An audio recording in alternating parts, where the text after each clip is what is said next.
Biz sizlar bilan avvalgi darsimizda nerv sistemasining klassifikatsiyasini ko'rib o'tdik. Bugungi darsimizda biz shu qismni davom ettiramiz.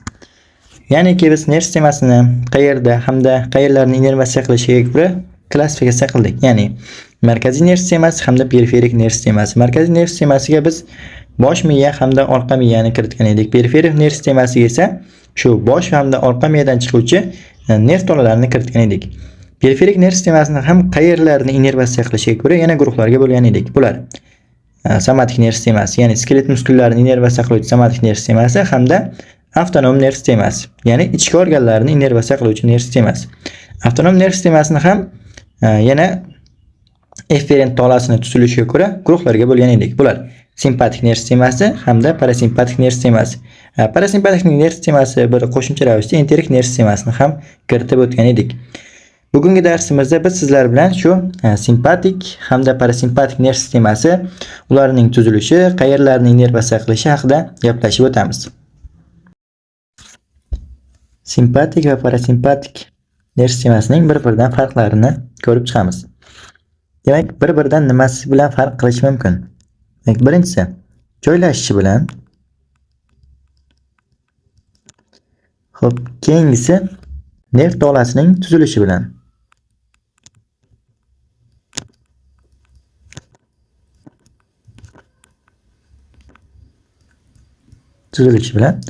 Hamda uchinchisi qaysi mediatorini ajratib chiqarishi bilan.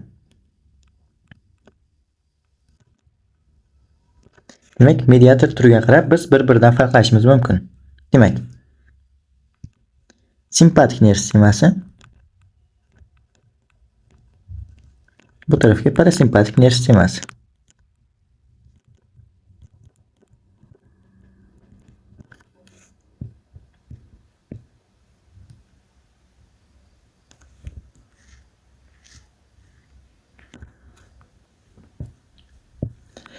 Demak, simpatik nerv sistemasini joylashishini ko'radigan bo'lsak, joylashishi simpatik nerv sistemasi torokolumbal, ya'ni ko'krak va bel qismlaridan chiqadi.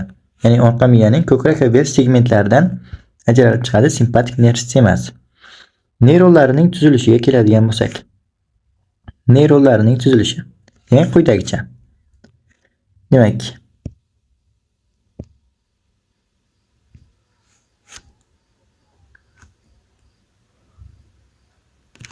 buni afferent tola signalini olib keladi. O'rtada oraliq neyron joylashgan bo'ladi. Hamda u oraliq neyronda olib kelingan impulslar oraliq neyronda analiz sintez qilinadi hamda efferent tolaga o'tkaziladi. Simpatik va parasimpatik nerv sistemalarida efferent tola ikkita bo'ladi.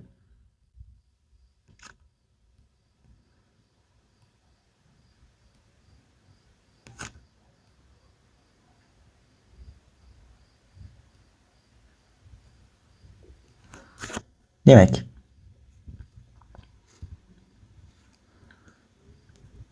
afferent tola, interneyron hamda bu birgalikda efferent tola. Bizda simpatik nerv sistemasida neyron tolalarining tuzilishiga ko'ra farqi quyidagicha. Demak, afferent tolasi, interneyronlari o'xshash bo'ladi. Bizda afferent tolasida farqi bo'ladi. Afferent tola ikkita qismdan iborat bo'ladi. Bu simpatik nerv sistemasi ham, parasimpatik nerv sistemasida ham. Simpatik nerv sistemasida parasimpatik nerv sistemasidan farqi, birinchi presinaptik tolasi kalta bo'ladi. Demak, buni biz presinaptik tola deydigan bo'lsak, presinaptik tolasi kalta bo'ladi. Postsinaptik tolasi uzun bo'ladi. Demak, bu simpatik nerv sistemasini parasimpatik nerv sistemasidan farqi. Demak, presinaptik tolasi kalta, postsinaptik tolasi uzun bo'ladi. Presinaptik tolasi shu ko'krak va bel segmentlarini orqa qismidan ajralib chiqishi bilan ikki yon atrofida tugunlarni hosil qilib, darhol postsinaptik tolaga o'tib ketadi. Misol uchun buni rasmda ko'radigan bo'lsak, demak bu yerda keltirilgan. Demak, mana toroko va lumbal qismlaridan simpatik tola ajralib chiqyapti. hamda u ozgina chiqishi bilan nerv tugunini hosil qilib, ya'ni postsinaptik tolaga o'tib ketyapti. Simpatik nerv sistemasi orqa miyamizning ikki yonida simpatik gangliyalarni hosil qiladi. Paravertebral simpatik gangliyalarni hosil qiladi. Demak, bu presinaptik tolani kalta bo'lishi hisobiga shu holat bizga kelib chiqadi.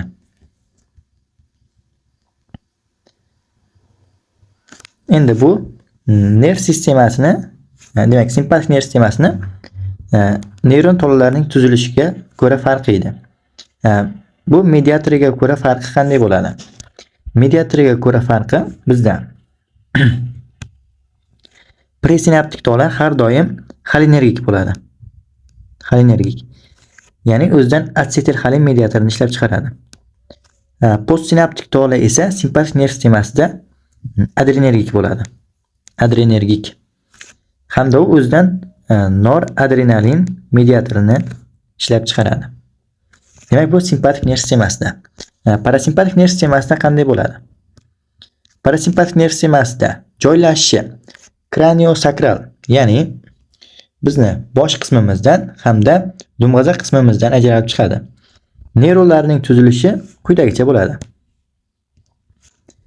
Demak, bunda ham afferent tola kelib interneyronga impulslarni beradi. Interneyrondan esa bizda efferent tolaga o'tkaziladi. Endi efferent tolani farqi bizda presinaptik tolasi uzun bo'ladi hamda postsinaptik tolasi kalta bo'ladi. Demak, buni presinaptik tola deydigan bo'lsak, bu postsinaptik tola.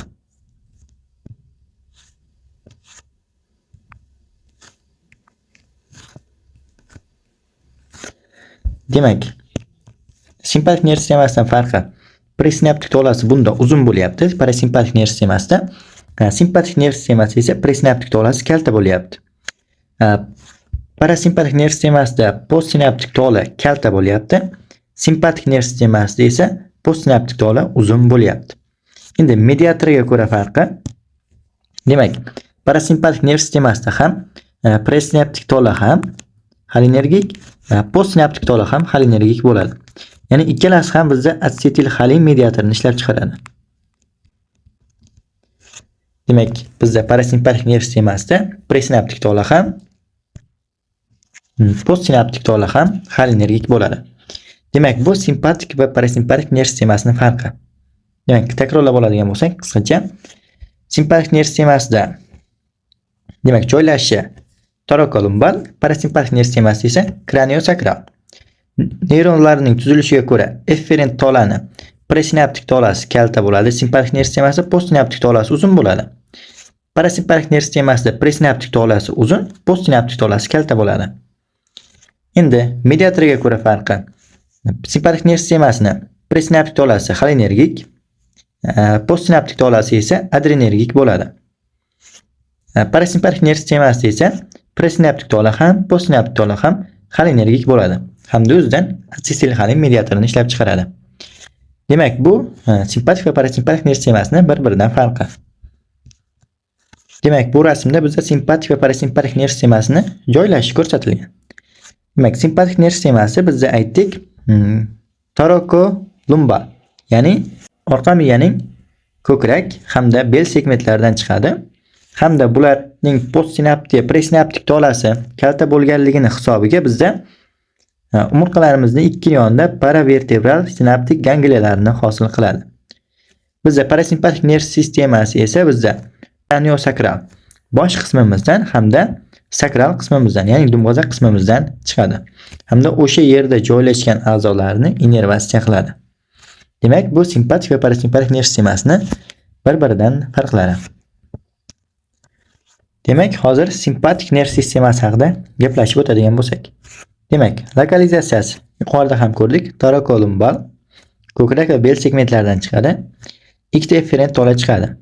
Birinchi tolasi kalta xolinergik, ikkinchi tolasi uzun adrenergik bo'ladi. Istisno holatlarda xolinergik yoki umuman yo'q bo'lishi mumkin. Demak, buni ko'radigan bo'lsak, demak, efferent tola deydigan bo'lsak,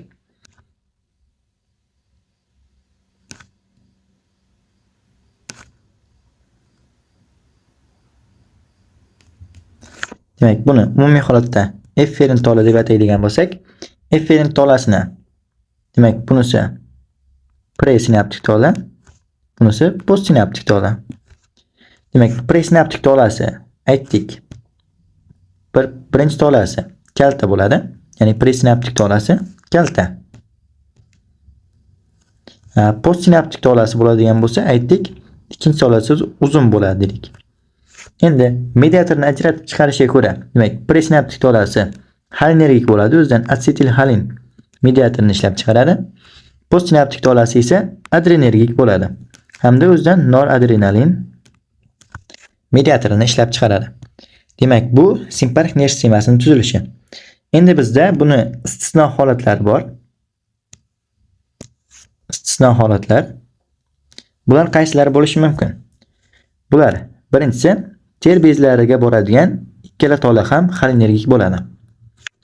Demak, buni quyidagicha ko'ramiz. Demak, terga boradigan tola deydigan bo'lsak, demak, bu yerda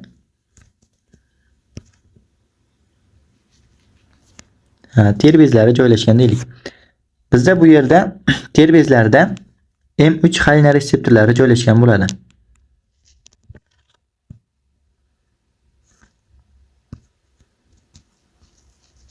M3 xoliner reseptorlari. Bizda endi ter bezlariga boradigan ikkala tola ham xolinergik bo'lganligi hisobiga istisno holat bo'lganligi uchun bu yerda bizda endi postsinaptik tolasi bizda adrenergik emas, balki xolinergik bo'ladi.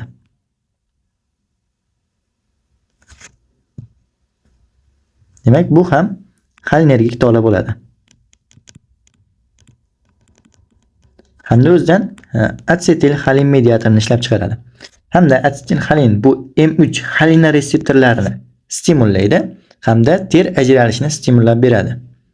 Demak, bu simpatik nerv sistemasidagi istisno holatlar.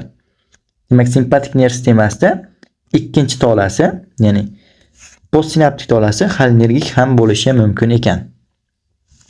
Keyingi istisno holatimiz bu adrenal medullaga boradigan tola faqat bitta yagona toladan iborat bo'ladi hamda u uzun bo'ladi. Buni biz postsinaptik tolasi bo'lmaydi. Biz buni quyidagicha ko'rishimiz mumkin.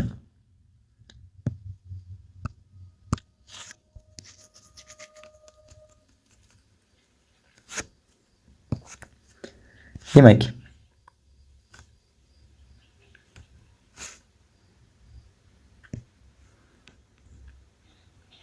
bu afferent tola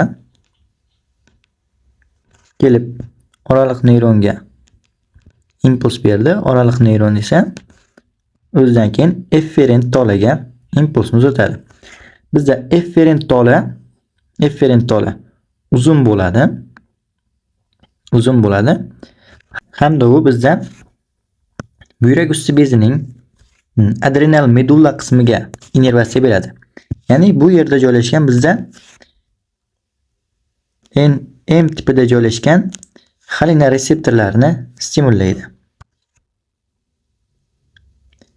M tipidagi xoliner reseptorlarini stimullaydi. Ya'niki bizda bu presinaptik tola bo'ladi. Presinaptik tola bo'ladi hamda bizda ikkinchi tolasi postsinaptik tolasi bo'lmaydi. Hamda bu xolinergik hisoblanadi bizda.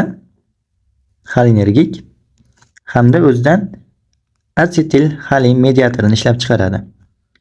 Bu mediatorlar buyrak usti bezining adrenal medulla qismiga ta'sir qiladi hamda u yerda joylashgan M tipidagi xoliner reseptorlarini stimullab, u yerda noradrenalindan adrenalin hosil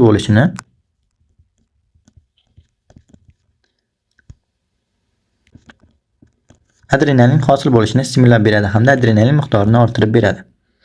Demak, bu simpatik nerv sistemasidagi istisno holatlar. Ya'ni birinchi istisnoimiz edi. Bizda derbezlariga boradigan ikkala tola ham xolinergik hisoblanadi. O'zi aslida birinchi tola xolinergik, ikkinchi tolasi esa uzun adrenergik bo'lishi kerak edi. Demak, bu birinchi istisno holat bo'ldi. Ikkinchi istisno holat esa adrenal medullaga boradigan efferent tola faqat yagona bitta toladan iborat bo'ladi hamda u uzun bo'ladi dedik.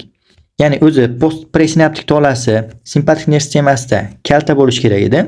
Uzun bo'lyapti. Uzun bo'lyapti. Bu birinchi istisno. Postsinaptik tolasi bo'lmayapti. O'zi bizda ikkinchi tola postsinaptik tolasi bo'lishi kerak edi. Bunda postsinaptik tola ham bo'lmayapti. Hamda u o'zini buyrak usti bezining adrenal medulla qismiga ta'sir qilib, bu yerda adrenalin miqdorini orttirib beryapti. Demak, bu simpatik nerv sistemasining umumiy tuzilishi edi.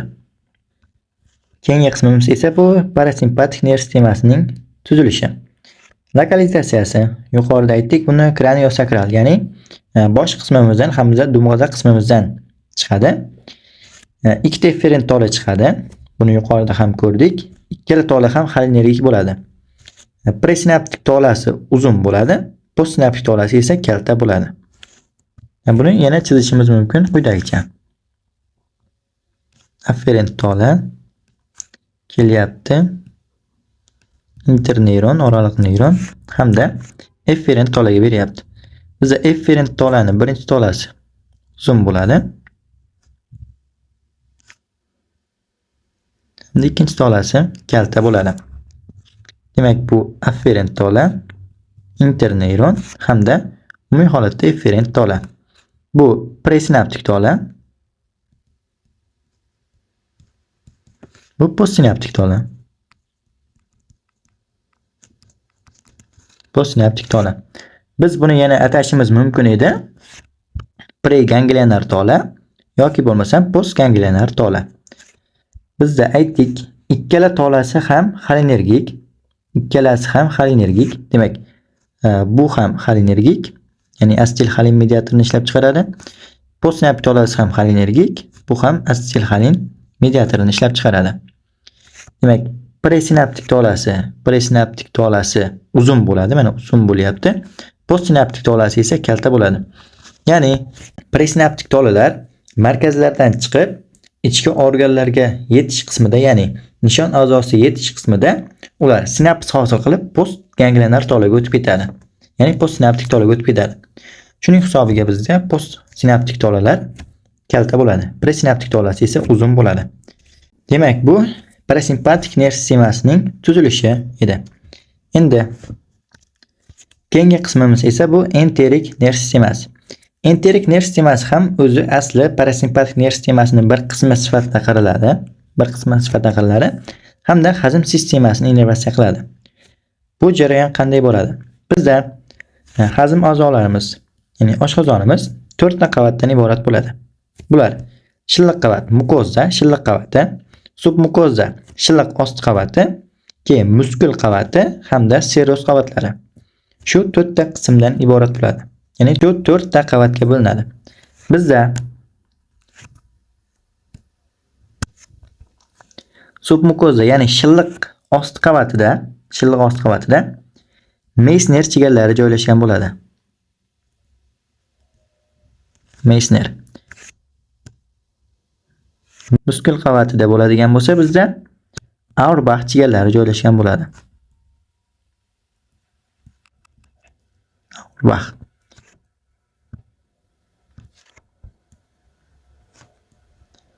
Bizda hazm a'zolarida, shilliq qavatlarida bizda M3 xolina reseptorlari, ya'ni M1 hamda M3 xolina reseptorlari joylashgan bo'ladi. Bularning ishlash mexanizmi GQ tipida ishlaydi. Hamda bu reseptorlarning stimullanishi bizda shilliq ishlab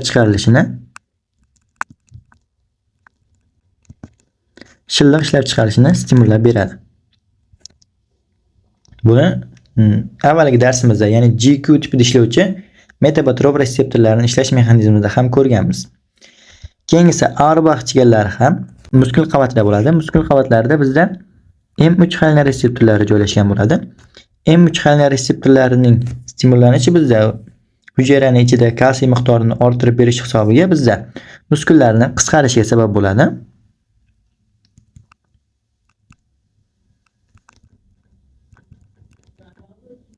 Qisqarishiga sabab bo'ladi. Hamda bu bizda oshqozon hazm traktida peristaltikani kuchaytirib beradi.